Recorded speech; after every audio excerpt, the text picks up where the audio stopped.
এখানে আমি শসা আর গাজরের নুডলস দেখাচ্ছি। এটি হেলদি, খেতে খুবই সুস্বাদু। একদিন বানিয়ে খেয়ে দেখুন, আশা করছি ভালো লাগবে। এখানে আমি শসাটাকে কেটে নিচ্ছি, দেখতেই পাচ্ছেন নুডলসের মতো করে ছাড়িয়ে নিচ্ছি।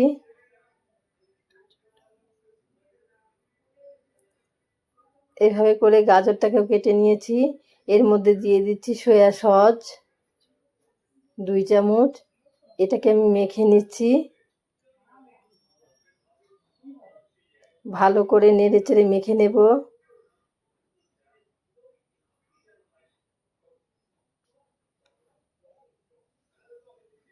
মাখা আমার হয়ে গেছে।